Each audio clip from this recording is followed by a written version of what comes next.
stars of Schitt's Creek.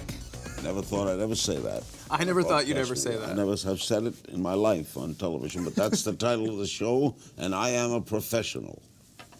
And I've been up Schitt's Creek a few times. Anyway, you co-created the show with your father. What is it like being the son of Eugene Levy, who is probably a little wacko? He's pretty tame off camera, I would say. Really? Yeah, it's been, I mean, I think it's, my dad has done an amazing thing in that he has chosen to raise my family in Canada.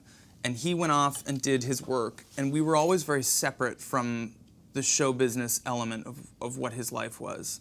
And as a result, we've seen a very different person than I think what audiences have seen in the movies. He's still incredibly funny. Oh, he is funny. Yeah, it was hard to grow up, with a dad who is funny, because anytime you want to fight with them, he'd put on some character or a voice or something, and now you're fighting the laughter, which is not what you want when you're a teenager and you're mad at your dad. So he's always cast in offbeat roles. Yeah. And it was... He steals everything he's in. I would agree. I think part of that comes from just the way that he approaches his work, which is always to make sure that everything you do, everything he does, has like a very strong heartbeat to it. And that's why I came to him with this idea, because I felt like the Riches to Rags premise could be done on sort of in a sitcom sense. But I felt like I'd never seen it explored through sort of the prism of his lens a little bit, and what he could do for it.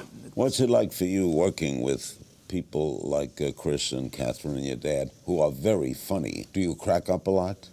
Yeah, it's, listen, for me to be doing this show with them, particularly in the first season when we first started, was one of the most surreal experiences of my entire life. Because ultimately what you're getting is like a master class in comedy that you would not ever get anywhere else. And to sit down and see these people who I've admired, not just personally, but also, the work that they've done, it's, and suddenly she's, Catherine O'Hara's playing my mother. It's like an incredibly surreal experience. You are also on this show a producer, right? Mm-hmm.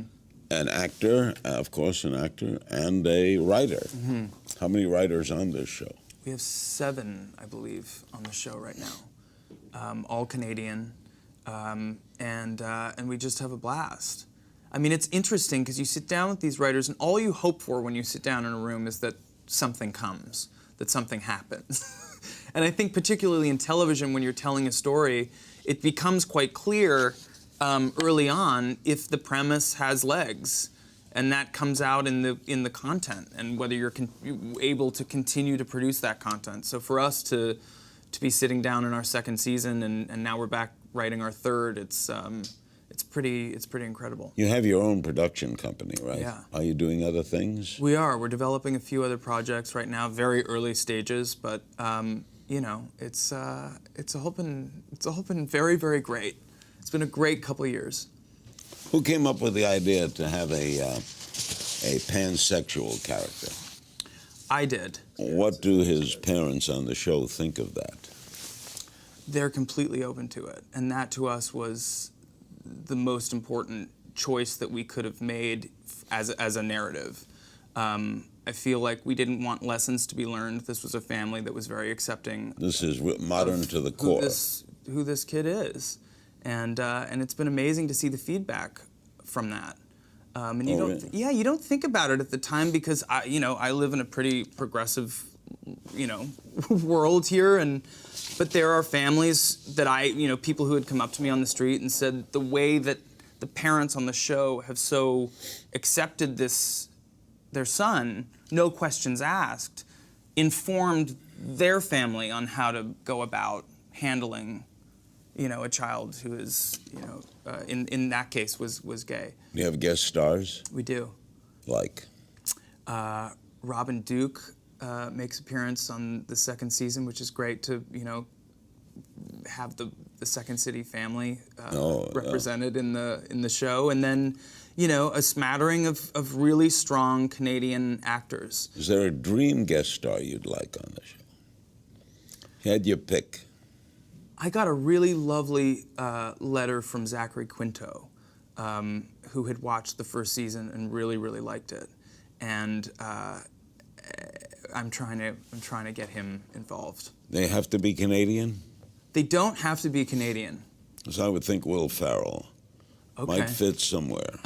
And he would love it. Listen, if Will Ferrell wants to do the show, I don't think anyone's going to What turn can we that down. expect the rest of this season? You know, I think the second season, you're dealing with a family that is slowly picking up the pieces of who they are, and I think realizing that they were broken. And the second season has a really strong emotional thread running through it, and I think it explores a family that is realizing that they need each other in ways that they never knew before. But it always stays funny, right? It does stay funny, always. Thank you, man. Thank Great you. meeting you.